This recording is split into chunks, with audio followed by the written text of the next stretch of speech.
Shalom saudara-saudara, bersama saya Pendeta Reza Abraham dalam Asiknya Belajar Alkitab. Beberapa bulan yang lalu, saya membuat sebuah konten pelajaran Alkitab yang berjudul Orang Kristen Nggak Boleh Makan Babi. Setelah saya share di YouTube, di Facebook, ternyata yang respon banyak sekali. Nah, dari antara semua yang respon itu paling banyak adalah yang tidak setuju dengan apa yang saya bagikan. It's okay ya, nggak masalah karena setiap orang pasti punya pandangan yang berbeda. Nah, dari setiap respon orang-orang pada saat itu, ada yang bilang, Pak Pendeta harus belajar lagi katanya. Kemudian ada yang bilang, itu perjanjian lama Pak Pendeta, kalau perjanjian baru orang Kristen boleh makan daging babi katanya. Kemudian ada juga yang bawa-bawa fisik ya, membuli, mengejek seperti itu. Tapi it's okay ya, tidak masalah. Nah, ada juga yang bilang, Pak Pendeta, itu kan perjanjian lama. Nah, di perjanjian baru, nah kemudian disebut ayatnya. Markus 7, kemudian Kisah Para Rasul 10, semuanya itu sudah dihalalkan oleh Tuhan sejak perjanjian baru. Nah, itulah sebabnya di Asiknya Belajar Alkitab ini, saya ingin membagikan sebuah pelajaran secara singkat, sederhana, dan sistematis yang berhubungan dengan Markus pasal 7 ayat 1 sampai 23. Pernyataan yang mengatakan begini, di perjanjian baru semua sudah berubah. Kalau yang di perjanjian lama daging babi tidak boleh, di perjanjian baru boleh. Nah, apa saja yang masuk ke dalam mulut, kemudian masuk ke dalam perut, kalau itu tidak muntah, atau selagi tidak muntah, itu tidak haram. Tapi kalau itu dimuntahkan, itu baru haram. Nah, kita lihat pelajarannya di Markus pasal 7 ayat 1 sampai 23. Yuk kita lihat. Di Markus pasal 7 ayat 1 sampai 5 dulu kita lihat. Kalau kita membaca dalam Markus 7 ayat 1 sampai 5 di sana, kita mendapati bahwa orang-orang Farisi dan sebagian ahli-ahli Taurat mereka datang kepada Yesus. Untuk apa mereka datang? Karena mereka melihat saat itu murid-murid Yesus makan dengan tangan najis. Maksudnya bagaimana?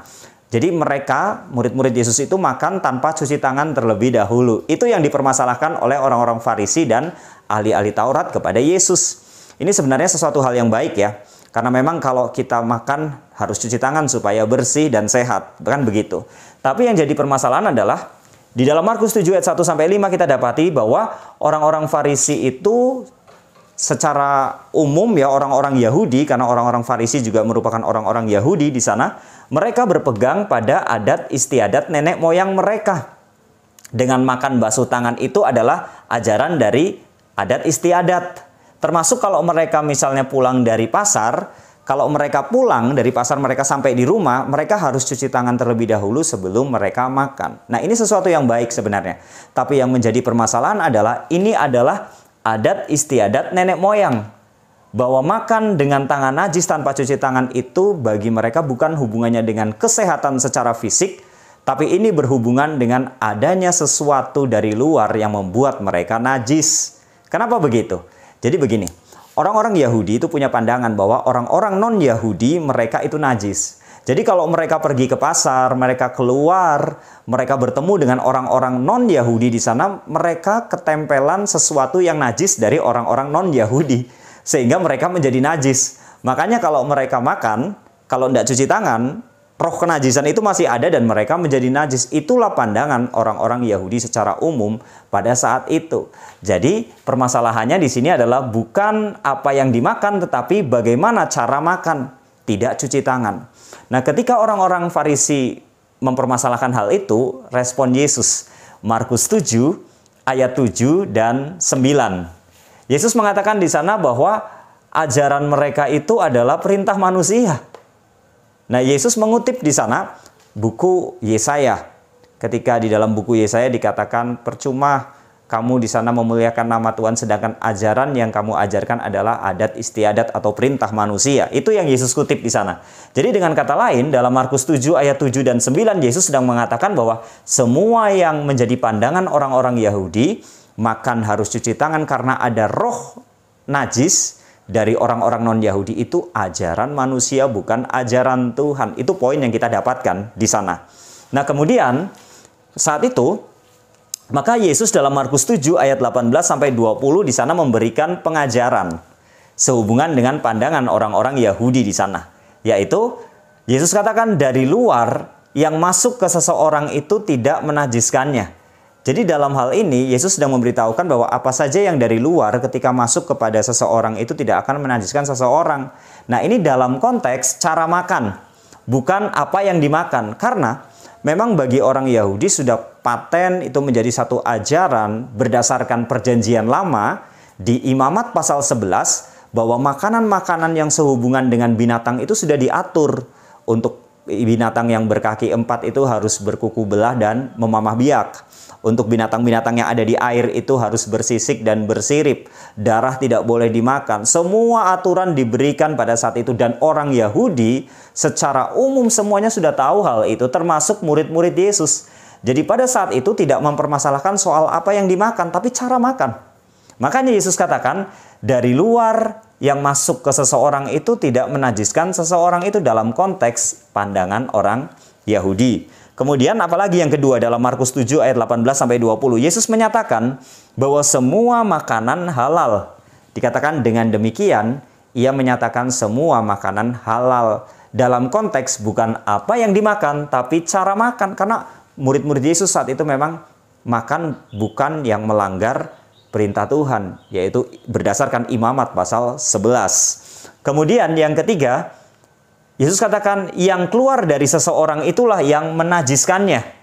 Nah ini ketika saya masih kecil pada saat itu saya datang ke rumah keluarga ya. Jadi ada om, ada tante.